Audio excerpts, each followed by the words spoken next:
10 sakit o mga health problems ng seniors pa nagkakaedad, kahit 50 years old and above, meron ng ganitong mga mararamdaman.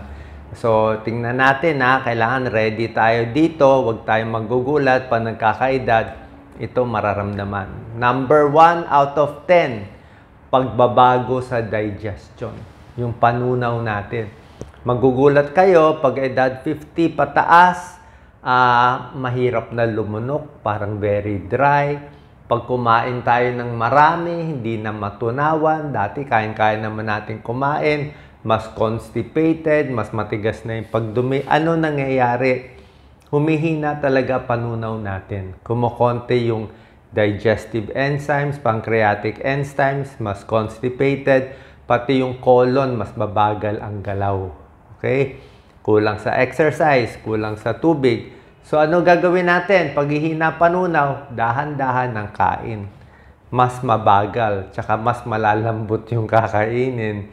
Diba? Sa constipated, more high fiber foods, prutas, gulay, mga brown rice, wheat bread, maraming tubig iinumin para lumambot yung dumi, regular exercise para gumalaw yung bituka, at regular bowel schedule. So, expect nyo na hihina ang panunaw. Yung dating kaya nyong matataba at mamantika pag may edad, kahit may pera kayo, hindi nyo na makakain kasi nga humihina na yung tiyan. Number 2, sakit ng nagkakaedad, bones. Mas mahina ang buto. Mabilis ma-fracture. Muscle, mas mahina ang muscle. Lumilit ang muscle sa binti, sa kamay, kaya mas nalalawlaw yung balat natin, di ba? Humihina lahat. Joints, mas masakit yung mga arthritis, mas walang balance. So, muscle lumiliit, buto, yung joints, mas may arthritis, mas pumapandak, mas nakukuba pag tumatanda, mas sumasakit yung mga buto-buto sa leeg, kasama po sa pag-edad. So, kailangan natin, para tumigas yung buto natin, exercise. Lakad-lakad, may konting weights para ma-maintain yung lakas. Kailangan ng pagkaing mataas sa calcium, tsaka vitamin D.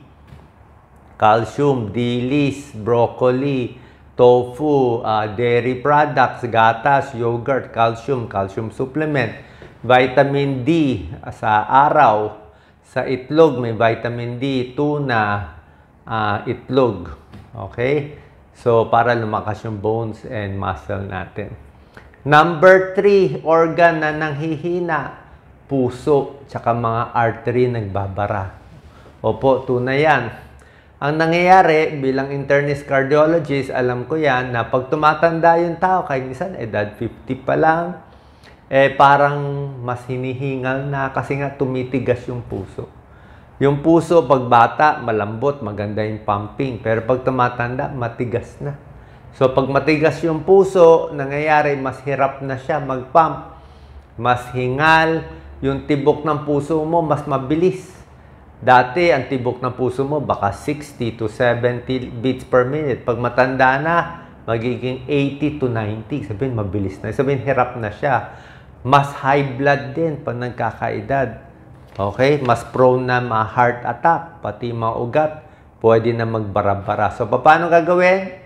Control ang high blood pressure, control ang cholesterol, huwag kakain ng matataba, huwag maninigarilyo, healthy diet, exercise para dumaloy ang dugo, sapat na tulog at maintenance medicine kung merong high blood diabetes para makontrol yung mga pagbabara sa ugat, para ma-maintain yung puso.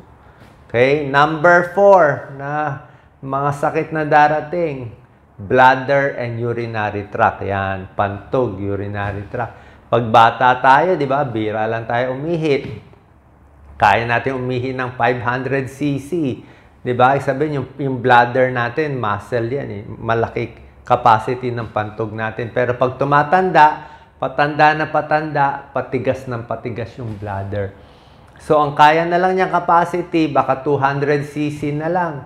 So, bawat oras, ihi ka ng ihi. Kasi mahina na eh.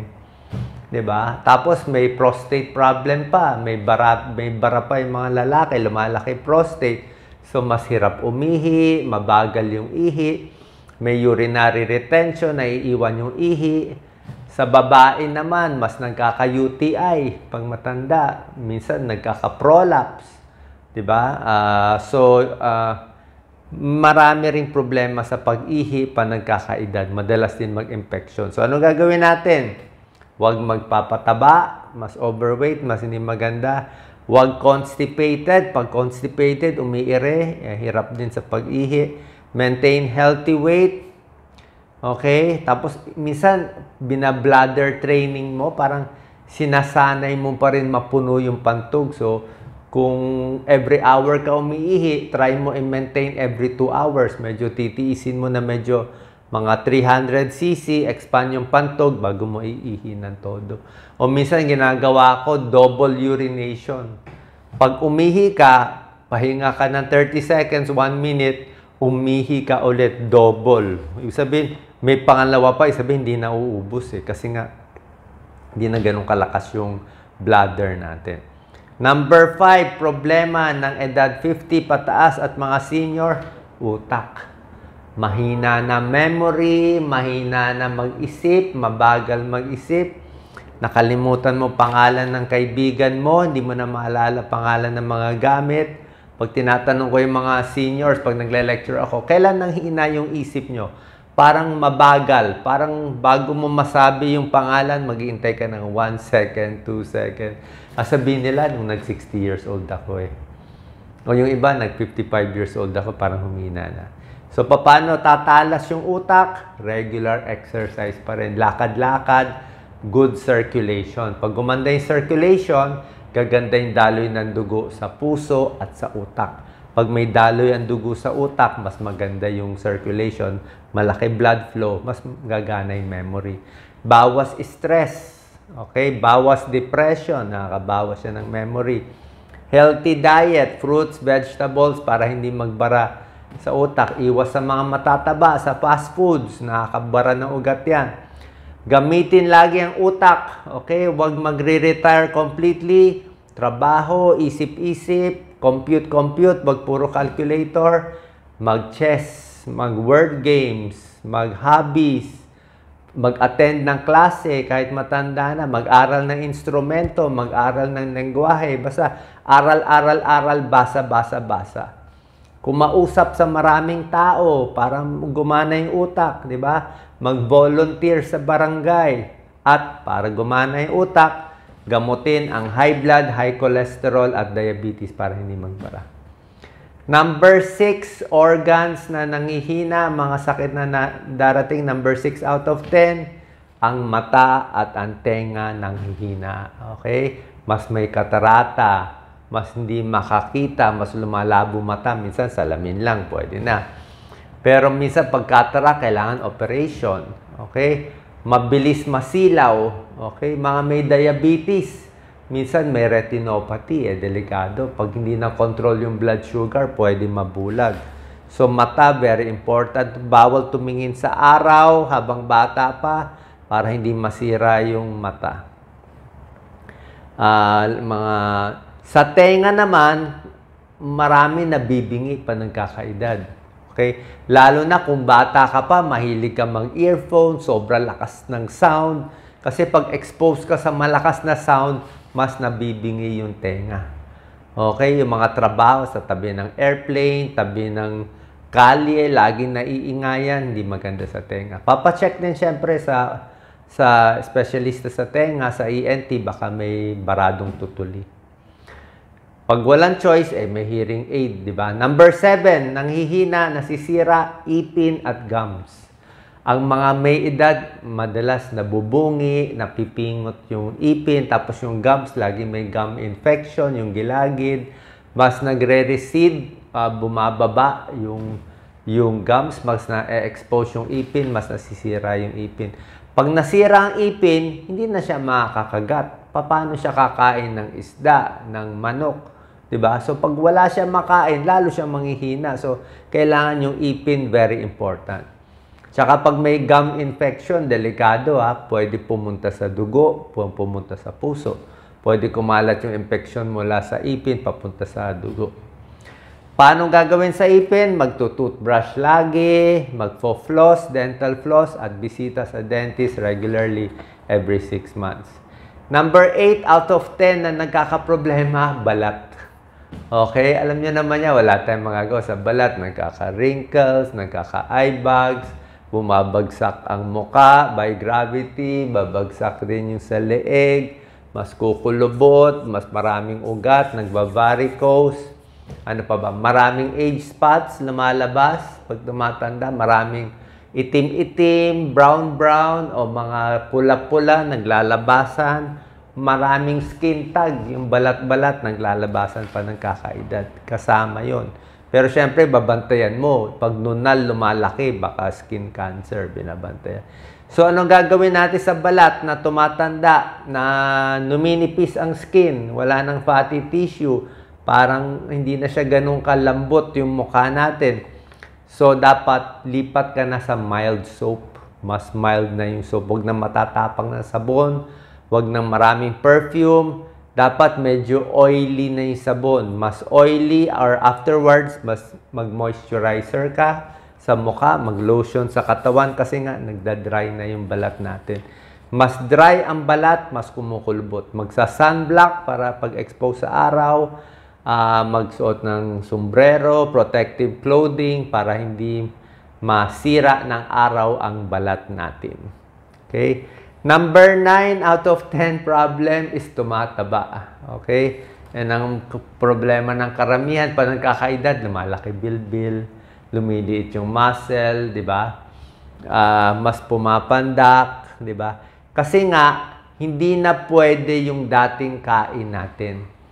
Kung nung bata tayo, kaya natin kumain 2 platong kanin, di ba? Pero pag tumatanda ka na, hindi mo na kailangan 2 platong kanin.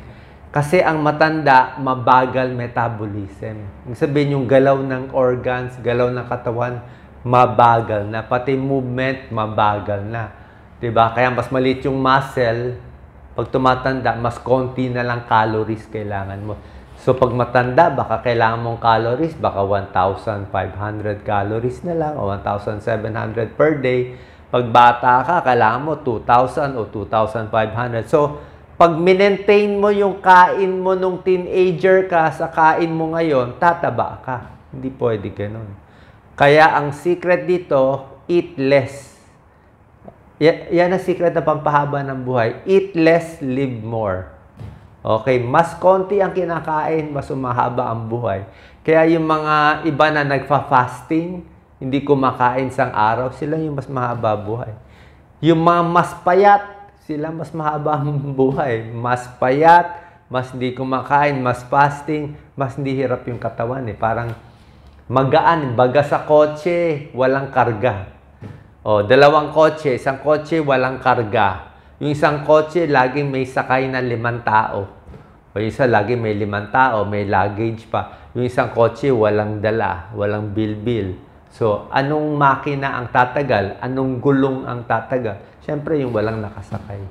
Diba? Hindi kasi hirap. At tayo, pag overweight, ang laki ng tiyan, overweight ng 40 pounds, biro mo, 40 pounds ng taba, dala-dala ng puso natin, dala-dala ng tuhod natin, masisira talaga tuhod natin, masisira puso natin sa bigat.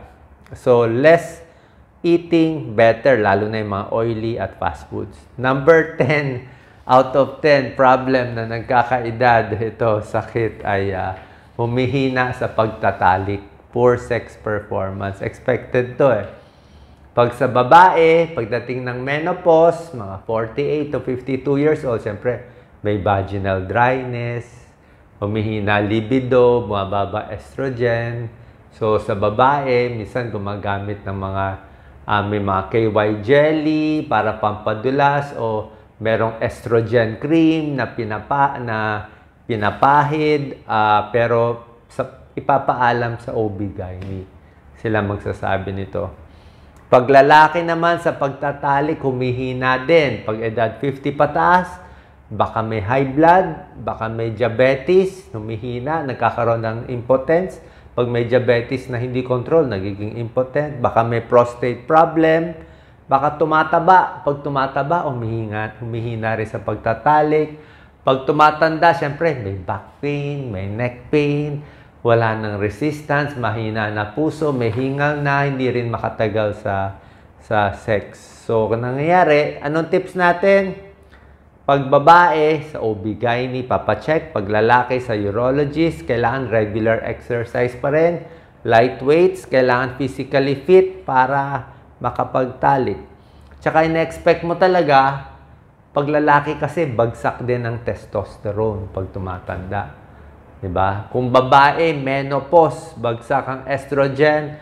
Ang lalaki, may andropause, bagsak din yung testosterone, kaya mas nakakalbo, pababa na paba. So, pahina rin na pahina yung sex drive ng lalaki at babae. Sabi ko nga, nung dati, pag teenager o 20s, pwede magtalik everyday. Pag edad 30s to 40s, baka once a week na lang magtalik. Pag edad 60, 70, baka once a month. Pag edad 80, baka once a year. Ganun nila. So, humihina talaga. Pwede naman physical intimacy, closeness without sex. At syempre, pag kaya pa, depende sa lakas ng katawan. So, yan lang po ang mga 10 sakit na nagkakaedad. Halos lahat aabot dito, depende lang sa age, pero nabigay ko na sa inyo lahat ng gagawin, lahat ng tips para maiwasan to. Siyempre, pinakamahalaga, gamutin yung chronic disease. Pag may high blood, gamutin.